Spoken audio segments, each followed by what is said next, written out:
Ya, terus? dari awal Anda Terus kenapa? mengatakan Yesus begini, Yesus begitu. Itu benar Yesus nggak kalau begini-begitu. kita sebagai apa ya kau main pemberi turun sebelah tuh, ilmu aku atau minum CP memberikan tuh, ajaran kepada masyarakat kau penganut-penganut Satya itu kau sini, weh. Kau oleh sebelah tuh Lina Wijaya tuh, CP dan lain-lain tuh. Banyak kali Tak. bacamu. Oke, lanjut Parah. gini ya. Gini loh ya. Aku sudah bilang kebenaran yang kusampaikan ini akan tertolak bagi orang-orang tidak benar. Kenapa? Kalian nggak akan terima kebenaran ini. Dari tadi kau bilang, benar nggak Uni sebagai orang Islam mengatakan Yesus begini, Yesus begitu? Kan ku bilang, kalau dataku itu ada, kenapa itu dikatakan salah? Hah? Kan ku bilang, aku mengkompar cara berpikir kalian. Ini yang disebut dengan edukasi. Edukasi itu menunjukkan kepada publik ilmu. Ilmu apa yang kutunjukkan? Cara mengcounter dan mengkomparasi mulut sampah kalian. Kalian tuduh Tuhanku nggak maha mengetahui. Atas dasar apa kalian tuduh? Karena kalian bilang Nabi Muhammad lebih tahu tentang ini. Aku bawa lagi ke tadi nih. Kutunjukkan justru Tuhan kau yang nggak mengetahui. Lalu kau bilang aku salah begitu. Ketika aku tunjukkan datanya ternyata ada, bilang saya nggak sesuai Islami. Hei, dasar kalian ini ya. Saya hadir ke sini itu mewakili diri saya sendiri untuk menunjukkan penipuan kalian, lip service kalian dengan dalil-dalil. Nah, contoh, apa yang kau bilang tadi? Yesus itu bukan gitu, percuma beribadah, tapi imannya nggak ada. Yesus bilang gitu. Yang diajarkan Yesus begini, aku injili lagi kalian memang ya. Nih kalian tuh nggak pernah baca Bible kayaknya. Yang Yesus ajarkan begini.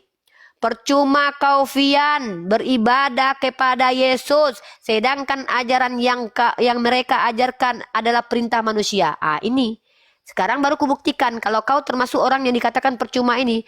Coba mana perintah menyembah Yesus?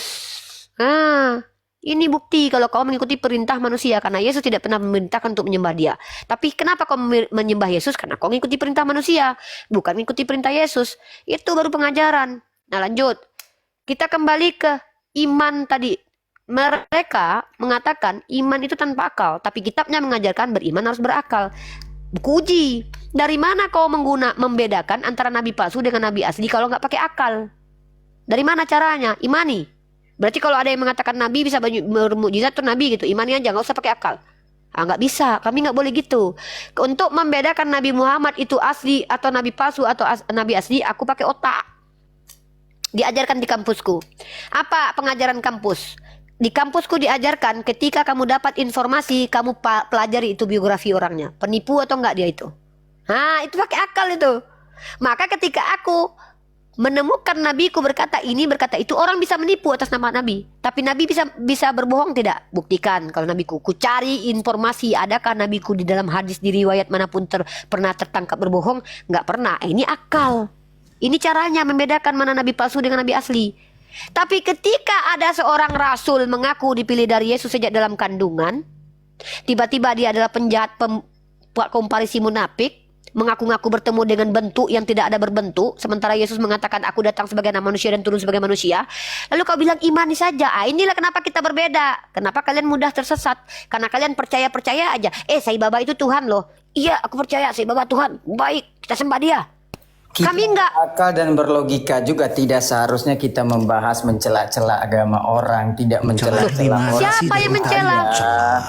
Siapa yang mencela? Mana buktikan, buktikan pencelaannya. Nanti aku putar lagi rekaman yang di awal ya, itu aja sih. Aku mau ngebahas soal itu aja karena kita bicara soal teorinya kebanyakan, tapi kalau dibicara soal apa ya, kalau dibilang aksi nyatanya kayak gini aja, buktinya kayak tadi udah nggak ada menghujat doh, beda data ya. Tapi di rumah sebelah kau tengok tuh, ngaca kau. Memang parah. Menghujat ya, memframing tambah data. Maksud cakap kau main sekarang di room CP, Lina Wijaya dan bom itu tanpa data mereka. Kan gitu. Jadi kita mau ngomong juga di mute ini. Jadi susah. Ya, kau jangan curhat sini ya. Nggak ada curhat, kita nggak ada curhat. Kita juga mau diskusi, kita juga mau tadi komunikasi juga baik-baik. Gitu, kalau benar ini ya. Apakah gitu? Nah, aku tanya dulu. Kau kan murtad. Coba bacaan tasyahud akhir apa? Pacet lu kan. Coba.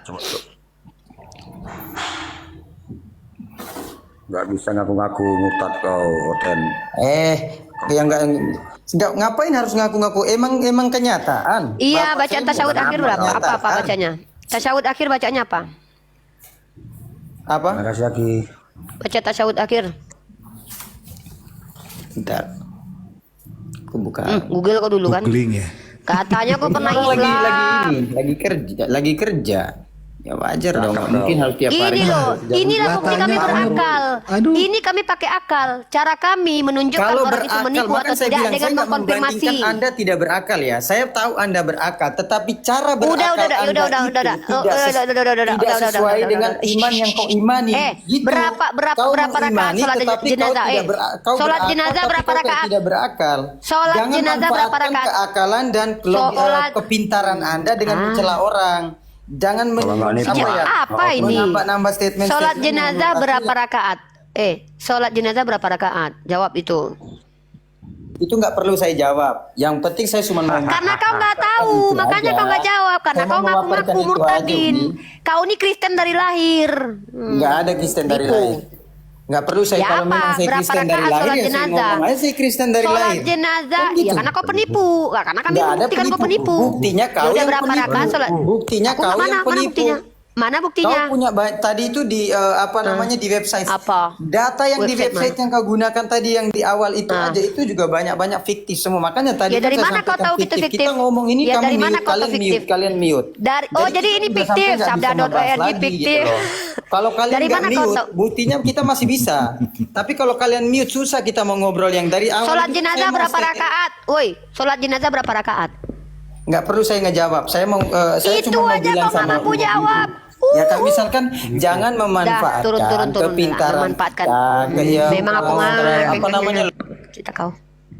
Kalau saya mantan Kristen di atas saya masih ada nih ya. Tentang bahasan ini. Saya mantan Kristen ini. Wih, Oten. Jadi gini teman-teman Ini ya. bicara iman dan akal ya tadi ya. Ini baptisan saya masih ada, baptisan masih ada semua simbol lengkap. Satu-satu dulu. Ya. Saya nggak nipu-nipu nih, nih anggota AKBP saya dulu masih ada lengkap nih, asli semua nih bahasa. Udah bang, nggak usah bang. Nipu-nipu kau ya. Biarin aja, bang. Iya, iya. Nggak usah. Ini bicara iman dan Kita akal tahu tadi kok. Ya, pejuang mau diskusi baik-baik atau mau diskusi kayak di pasar, pilihan terserah kalian. Saya bisa ikuti kok sesuai model. Diskusi baik-baik dong. Mantap. Saya nanya Uni boleh ya ke Uni. Silakan, Untuk mendalami satu iman itu nggak usah pakai akal atau pakai akal. Ya pakai akal lah. Gimana mau nggak pakai akal? Nah di situ aja udah terjebak. Kita belajar dia, pakai kan. akal. Oke, saya jelaskan ya. Menurut iman Kristen ya. Bentar dulu pejuang. Kita buka, kita Terima kasih, Uni. Lanjut, Uni. kita hadirkan dulu standing point, bukan standing point ya, lebih ke proposisi ya. Kalimat yang sama antara engkau dan aku. Kalau bisa kita berbeda ya silakan kita beda. Nah, sekarang saya akan membawa sebuah argumen buat pejuang ya. Bagi kami umat Islam itu ya, kami adalah orang yang diperintahkan untuk memfungsikan akal, untuk menerima iman kami, agama kami, harus kami memfungsikan akal. Sekarang saya serahkan ke kamu. Kamu sepakat atau tidak? Kalau sepakat, alasannya baru. Saya nggak mau muter-muter kayak kita nggak dapat poin. Nah, kalau di kamu gimana? Kalau tadi si kawanmu yang murtadin itu bilang nggak pakai akal. Nah, kamu gimana pejuang? Bentar ya. Bentar aja.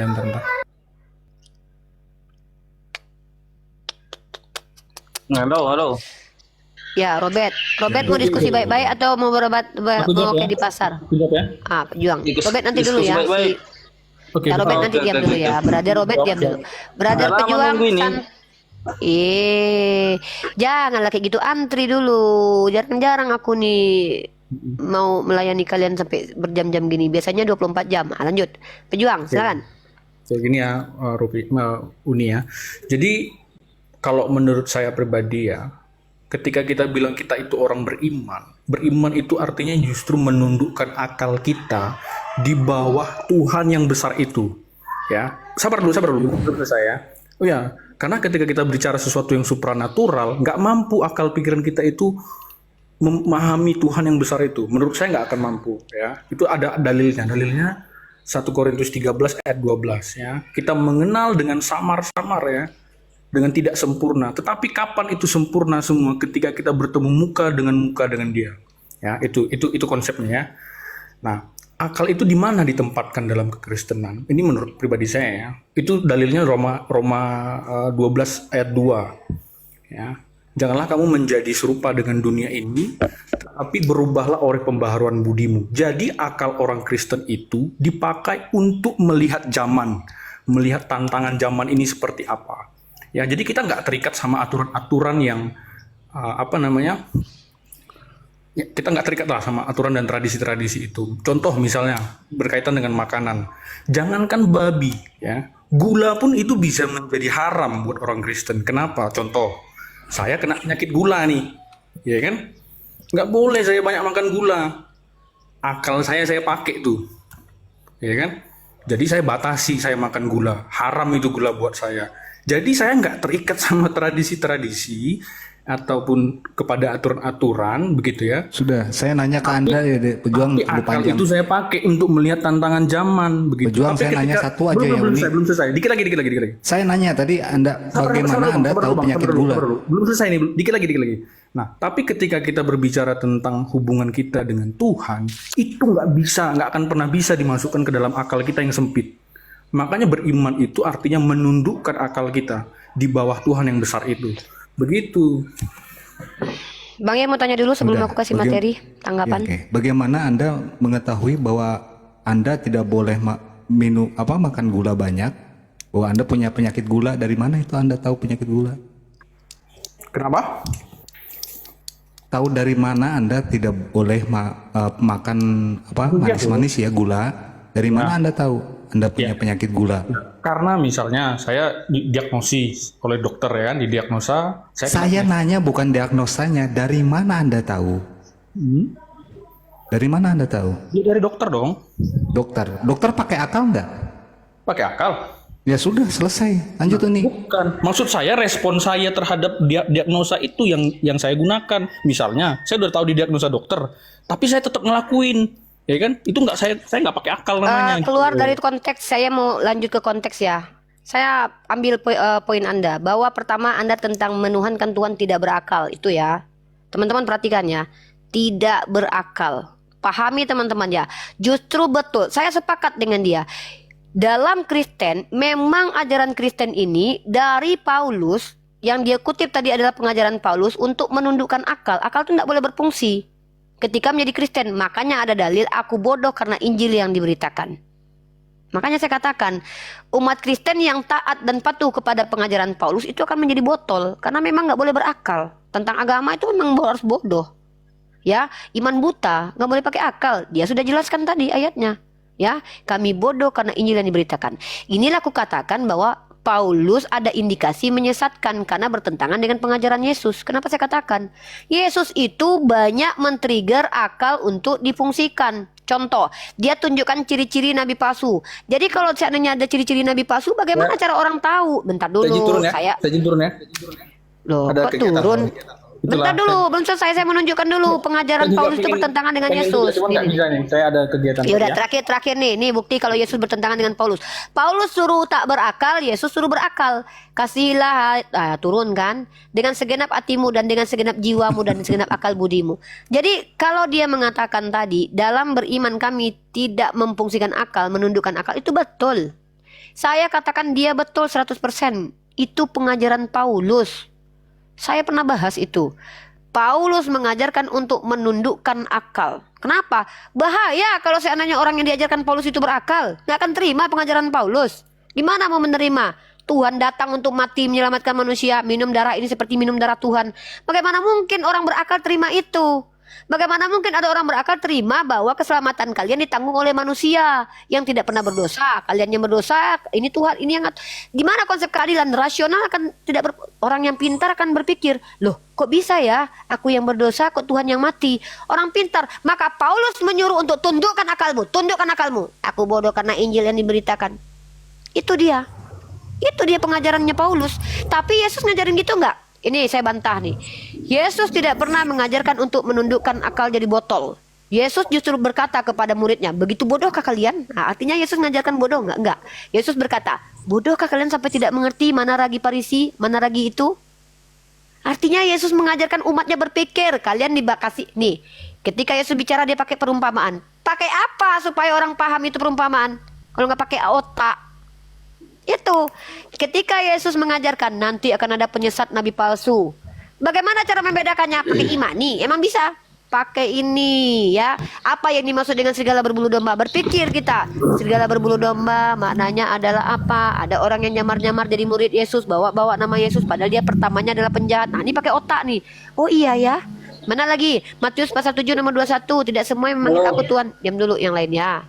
Tidak semua yang memanggil aku Tuhan, Tuhan masuk kerajaan surga, tapi yang mengikuti perintah Allah. Pakai akal nih. Oh iya ya, berarti ya nggak semua yang manggil aku Tuhan, Tuhan. Berarti tidak semua yang manggil kurios masuk surga ya. Tapi yang masuk surga itu yang mengikuti perintah Bapa. Pakai akal, nggak pakai imani. Itu loh. Jadi betul umat Kristen disuruh menundukkan akal atau menghilangkan akal untuk jadi botol. Kenapa? Itu pengajaran Paulus. Tadi dikutip sama saudara kita di Korintus. Tapi Yesus mengajarkan pakai akal. Silahkan umat Kristen yang lain, pengikut Paulus, pengikut Yesus memang beda. Siapa yang mau berbicara lagi? Robert, silakan Robert.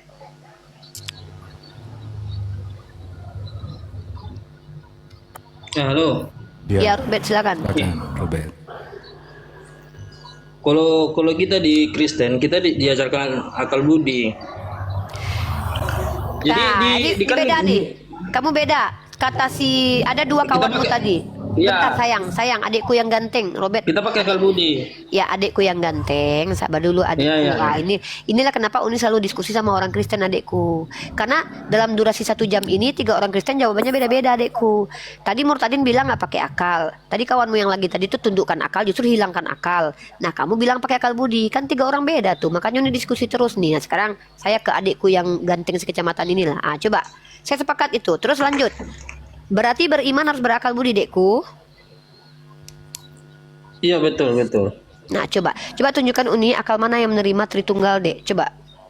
Logika macam apa yang bisa menerima? Karena kan di dalam Matius 22:37 kan Alkitab menyatakan bahwa manusia harus mengasihi Tuhan dengan segenap akal budi, hati dan jiwanya. Udah Uni bawa tadi ayatnya. Jadi itu dia. Uni bawa. Iya betul kan Uni udah bilang adekku. Ajaran temanmu yang dua ngikutin Paulus, di mana harus menghilangkan akal dan menundukkan akal. Tapi kamu ngikutin Yesus, kamu berusaha mengikuti Yesus. Ya, saya sepakat itu. Kamu mantap loh, kamu udah ngikuti Yesus loh. Kamu harus berakal. Pertanyaan saya, sekarang coba kamu jelaskan dengan akal konsep Trinitas. Dengan akal konsep Trinitas. Oh, dengan akal ya? Iya. Kalau untuk konsekuensi untuk Trinitas ini, kalau kita sebagai manusia awam, kan setiap kepribadian yang Trinitas ini kan beda-beda nih. Setiap Trinitas ini kan ada 3, ada Allah Bapa, ada anaknya, ada Roh. Ini kan berkesinambungan semuanya. Kalau kita anggap kalau kita pakai akal kan, kalau akal dari orang Umi kan pasti kan membilangkan bahwasanya kami kan 3 Tuhan nih. Ya kan? Kalau akal kami enggak. Kalian kan pakai tambah, kalau kami pakai kali 1 kali 1 kali 1 tetap 1. Mantap. Kalau kan Satu dikali 1 dikali 1. Angka 1 dikalikan dengan dirinya sendiri, kemudian menjadi 1. Kamu itu bukan Tritunggal tapi oneness. Oneness itu artinya monarki modalism. Nah ini nih nggak paham nih. Itu pakai akal lah. Kamu tahu tidak? Angka 1 dikalikan dengan dirinya sendiri, maka dia cuma 1.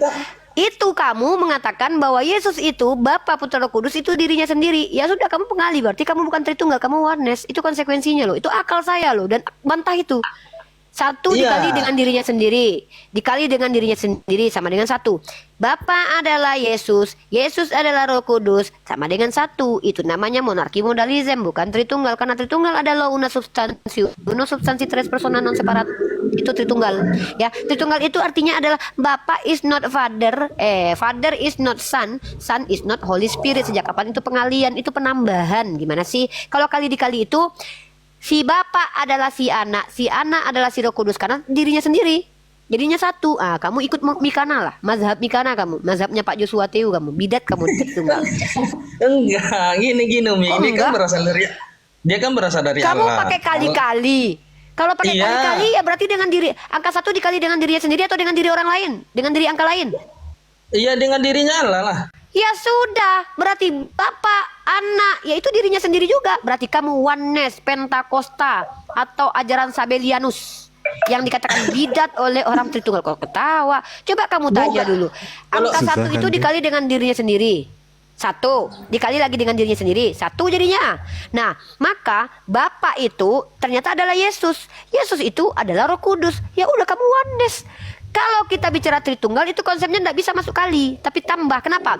Father entitas berbeda dengan anak, anak entitas berbeda dengan Holy Spirit. Beda, personnya beda. Hah? Beda personnya. Beda dia. Tapi tidak terpisah, konon katanya, tapi terpisah juga. Nah, itu baru namanya Tritunggal. Kalau dikali kamu oneness, karena pengalian dengan dirinya sendiri, modelnya aja beda-beda. Nah, itu pun tidak masuk akal, itu tidak masuk, tidak sesuai. Karena satu ditambah satu, dikali satu, satu itu tetap sehakikat, hakikat satu. Tapi kalau Tuhanmu itu Bapak dikali dirinya anak, anak ada manusianya, Bapak tidak, udah beda itu. Masa beda itu, bukan satu lagi. Udah beda, jadi tidak masuk akal penjelasanmu itu. Kalau kamu bilang kamu harus berakal. Iya Umi, kan dia kan berasal dari Allah, anak sama roh. Yang roh sama Yesus kan dari Allah. Makanya kalau Tritunggal itu menjadi satu. Ini beda lagi makanya... nih. Nih yang namanya lagi bete, lompat nggak jelas skema teologinya. Kenapa saya bilang? Pertama tadi kamu menunjukkan indikator kamu kontra praxeas. Kamu itu tidak sadar oneness tapi mengaku Tritunggal. Penjelasanmu oneness, kontra praxeas. Sekarang kamu subordinat nih. Kalau ada Bapa sumber segala sesuatu, ada yang berasal, berarti ada yang berasal di Tuhan yang berasal, berarti kamu subordinat, ada hierarki. Kamu bukan Tritunggal lagi, karena Tritunggal itu setara. Tiga-tiganya itu adalah setara sehakikat. Ini nih kalian nih, apapun penjelasan kalian tentang iman kalian punya konsekuensi logik. Konsekuensi logiknya apa? Bidat.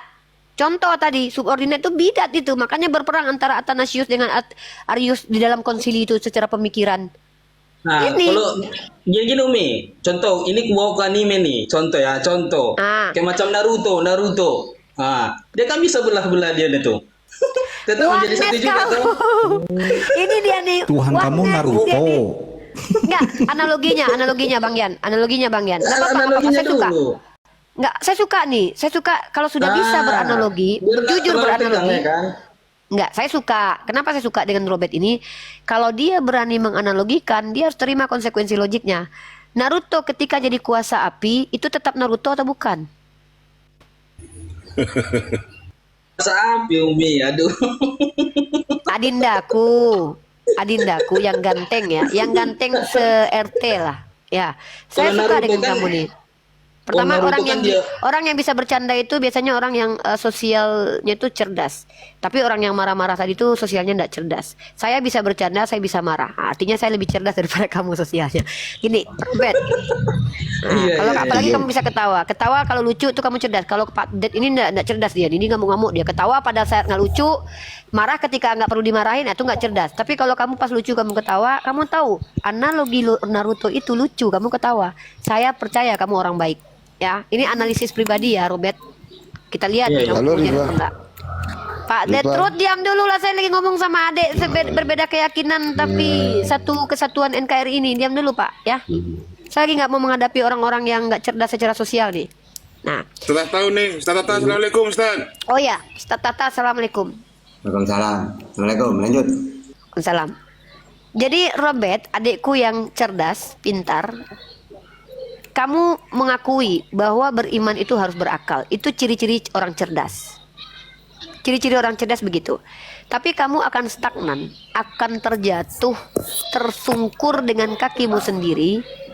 Lamba di mute dulu. Nanti saya sapa yang lain dulu. Saya fokus. Saya lebih senang ngobrol dengan orang yang betul-betul manusia ya. Maaf, maksudnya yang cerdas juga gitu. Logia di mute dulu. Ya, kenapa Bu? Ya, di mute dulu ya Pak. Sabar ya Pak. Bapak 3 nanti kita akan sapa Bapak satu-satu.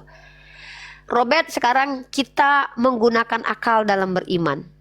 Robert, buka mic. Saya fokus ke kamu dulu deh. Ketika kamu menceritakan tentang Boboiboy atau Naruto, Boboiboy itu punya 3 kuasa. Secara analogi ya, yang menjadi kuasa air adalah Boboiboy sendiri bukan? Iya. Yang menjadi kuasa api Boboiboy sendiri kan? Iya. Nah, dan yang menjadi kuasa tanah juga Boboiboy sendiri. Iya. Nah, kamu coba cross check apa yang dimaksud. Kalau kamu nggak percaya saya ya, saya nggak berharap kamu percaya sama saya. Tapi saya bisa tunjukkan kepada kamu, saya belajar. Yang kenapa dikatakan aliran modelism, monarki model, karena yang 3 itu modelnya doang, tapi pribadinya satu. Ini yang disebut dengan aliran oneness. Coba kamu cross check kalau nggak percaya. Maka kamu mengaku sebagai Tritunggal, kamu itu kontra praxeas. Kamu ndak sadar. Nih saya kasih kamu.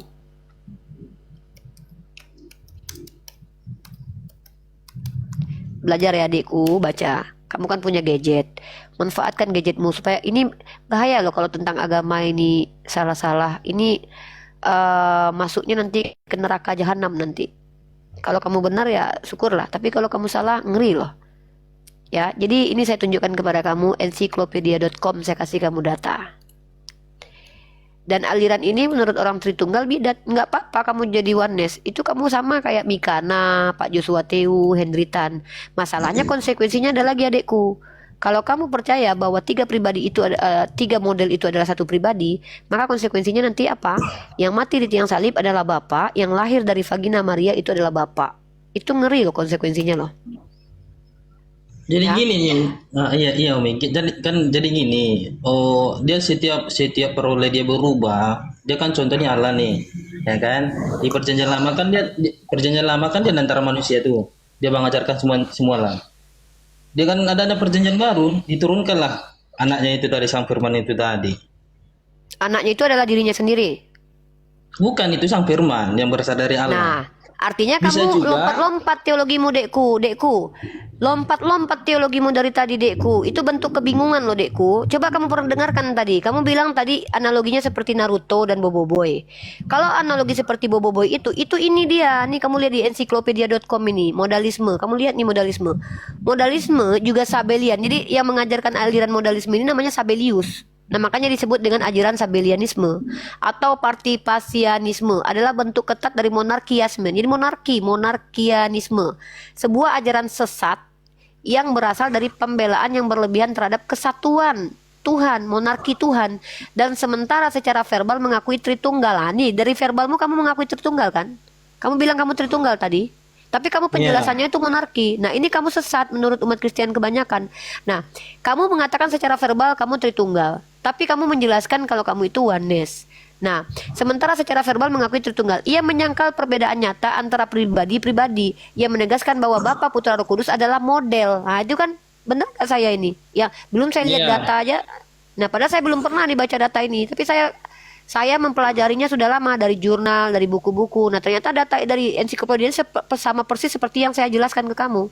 Dari mode, aspek atau energi dari satu dan lain pribadi ilahi yang sama, yang diberi nama yang berbeda dengan saat ia menjalankan fungsi berbeda.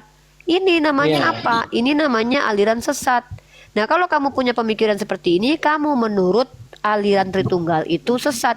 Kenapa? Karena Tritunggal menurut Credo Nikea, yang sebenarnya Credo Nikea, bukan Credo Nikea, Credo Athanasius. Credo Athanasius ini silakan kamu lihat jurnalnya. Credo Athanasius ini finalnya itu abad ke-5. Dan itu ditulis bukan oleh Athanasius, karena Athanasius sendiri matinya tahun abad ke-3. Nah, jadi credo yang final ini yang mayoritas dipakai oleh umat Kristen. Nah, kalau kamu lihat sebenarnya kalau secara jujur kalau kita lihat, kalau Bapak adalah sang sumber, kemudian anak adalah datang dari Bapak, itu sebenarnya Tuhan anak itu tidak absolut. Karena dia tidak sumber. Itu namanya subordinat lagi tuh, triteo subordinat. Jadi istilah-istilah kalian ini sudah banyak. Ada triteo subordinat. Subordinat apa? 3 teos tapi ada hierarki. Ada teos tertinggi sebagai sumber, ada teos kemudian yang diutus, yang rendah lebih tinggi, lebih rendah. Bapak lebih besar daripada aku. Nah, itu dalilnya tuh. Dalil Bapak lebih besar daripada aku itu artinya ada hierarki antara teos satu dengan teos lain. Makanya disebut dengan triteo subordinat. Ya, di-mute dulu nih yang berisik nih. Nah, mungkin umat Kristen lain gimana? Jadi, Robert, ya adekku. Nah, jadi kan yang ku maksud Tritunggal itu kan istilahnya aku bawa ke anime supaya bisa nalar ke sana lah. Jadi kayak macam contoh aku nih. Aku bisa anak, bisa bapak, bisa kakek. Kan betul kan Umi? Aku bisa anak. Betul. Itu namanya modalisme, adekku sayang yang ganteng. Uni sudah tunjukkan. Silahkan kamu pakai nggak, dengar adekku. Kamu boleh pakai itu loh. Tapi kamu akan dikatakan bidat oleh gereja Tritunggal sayangku. Iya, ibaratnya kalau kan kalau firman ini kan terlalu ini, kalau nggak terlalu apa namanya? Itu masuk akal Kalau ibaratkan sebenarnya. lah. Bener adik dengar deh. Ah. Itu masuk akal. Tapi masalahnya itu ajaran sesat menurut Tritunggal. Adikku yang terkasihi. Nggak apa-apa, kamu pakai Tuhanmu begitu nggak apa-apa. Tapi konsekuensinya ngeri loh, Dek. Saya tunjukin konsekuensinya. Kamu di sekolah jadi murid. Di kantor jadi direktur. Ya. Ketika kamu jadi Ya. murid dan jadi direktur, itu kamu kan? Ketika si direktur mati, maka yang murid juga mati kan? Karena kamu yang mati. Bener nggak? Pakai logika lah. Kita pakai akal tadi. Oke, Iya, kita. iya, gini. Karena akal Ntar dari dulu, jangan gini akal dulu dari adikku. Ntar dulu, kita pakai cara berpikir adik tadi. Iya, iya. Kan kamu bilang nih, Iya, iya, iya. adik bisa di sekolah Ah. jadi murid, di kantor jadi Iya, direktur, di teman bermain jadi sahabat temenmu. 3 model dirimu kan? Iya. Tapi itu kan kamu sendiri Iya, iya, tuh. iya. Kalau seandainya kamu mati, maka apakah si murid, si direktur, si teman tadi mati ketiga-tiganya? Enggak. Oke, mari kita pakai akal nih. Bukan. Ketika kamu sebagai Robert Ah. mati, apakah si Robert yang direktur tadi mati? Enggak. Berarti ketika kamu Enggak. mati, si Robert yang direktur tadi nggak mati. Akal mana ini? Gini. Kamu gini loh, Pak Guru kamu itu adalah direktur di sebuah perusahaan. Ketika Pak Guru mati, maka direkturnya masih hidup. Nah, izin. Gini, Ya, gini, memang Umi. iman orang Kristen. Nih, Kalau dengar para dulu bocah nih, kaum- yang tadi itu kan, bentar dulu bang. Bentar, Kan aku Bang kan Kopor, jadi murid saya tuh. dengan Robert dulu. Seandainya akulah yang punya kuasa nih diriku sendiri nih. Tiba-tiba aku jadi murid lagi di sekolah. Kalau mati murid aku sebagai murid, ya F-Logias, datang kembali saya sama aku jadinya. Apa ini? Kita katanya pakai Tapi apa? jiwa raganya itu F-Logia, jadi bentar murid, ya dulu mati lah. jadi murid. Tapi rohnya itu sama Ini- aku, gitu kembali kepada aku. Robert, itu udah beda. Kamu tadi membawa analogi modalisme. Tolong jangan lari dari konsekuensi logiknya, ya. Logikanya begini, kamu adalah Robert. Si Robert ini punya 3 jabatan. Pertama dia murid, ketiga dia direktur, yang keempat adalah sahabat. Robert mati. Mati tidak si sahabat? Sahabat ini mati nggak? Kalau Robertnya nggak bakal mati.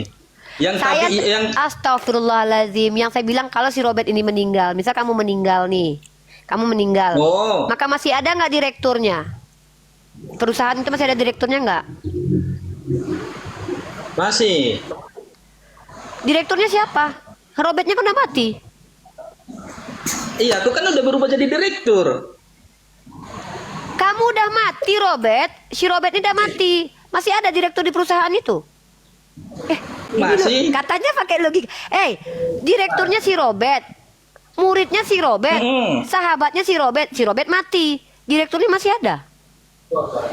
Masih. Siapa direkturnya? Si Robert, karena aku kan udah menjadi Robert kan 3. sudah mati. Kamu berubah menjadi, ini kita bicara model, bukan kamu berubah. Oh, oke. Sekarang diam dulu, pokok. Saya masuk ke logika kamu. Berarti kamu maksud itu, kamu membagi dirimu jadi banyak. Iya. Nah, ini konsekuensinya, ini bidat lagi nih.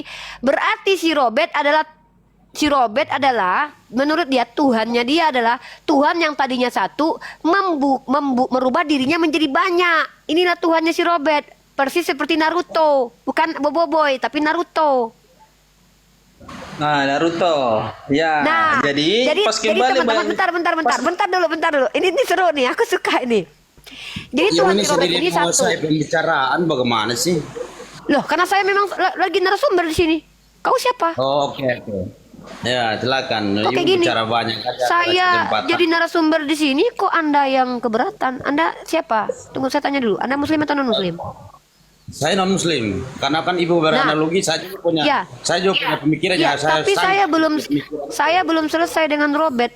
Bisa nggak tunggu antri? betul. Dari tadi sudah Bogor, banyak diam ada dulu, Z. Bogor. Bisa Siap, nggak siap, diam dulu? siap. Ya, Ya, kalau Robert Yang- sudah kasih kesempatan ke Anda, silakan. Kalau Robert sudah selesai, Jadi silakan. Jadi Tuhannya si Robert ini adalah Tuhan yang tadinya satu berubah jadi banyak. Ah, itu poinnya teman-teman.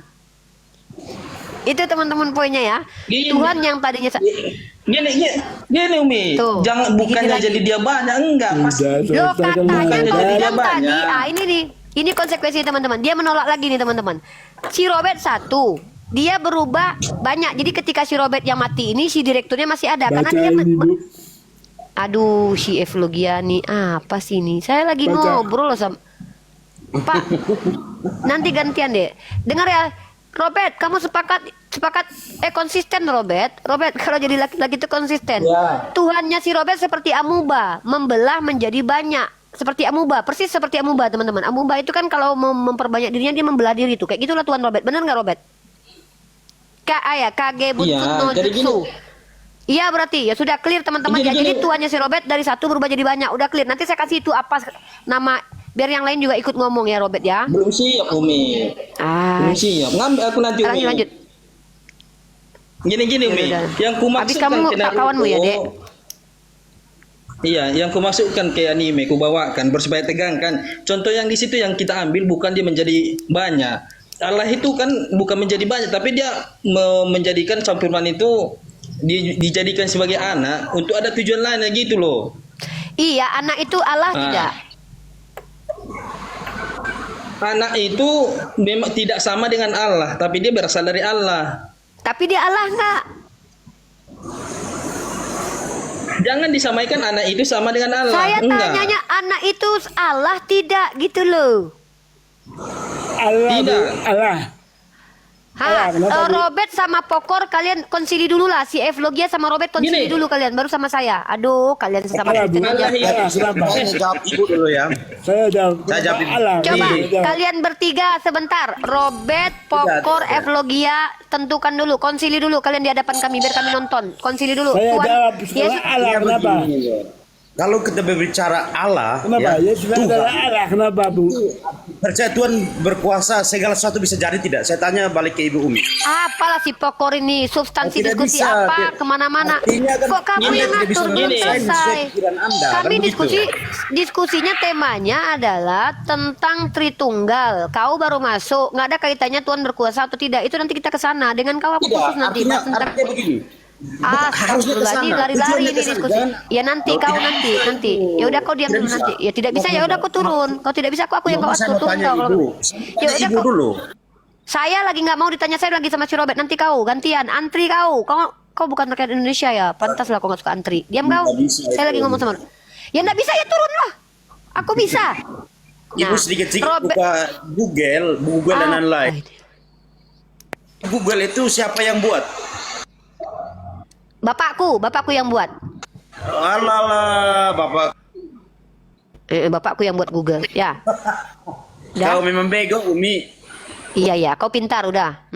Nah, Robert, itu contoh-contoh Kristen, Robert. Nah, itu ciri-ciri orang Kristen yang kepenuhan Roh Kudus kayaknya ya, saya nggak tahu. Sekarang Robert, saya Iya. kembali ke kamu. Itu berlebihan itu Umi. Ya makanya saya percaya kamu baik, makanya saya lebih fokus ke kamu. Robert, kalau kamu nggak bisa jawab. Robert, kamu dengan Evlogia ada perbedaan. Kata si Evlogia, Yesus itu Allah. Kata kamu tidak. Coba kalian konsili dulu berdua. Baru dengan saya, Robert. Silakan, Robert. Yang dimaksud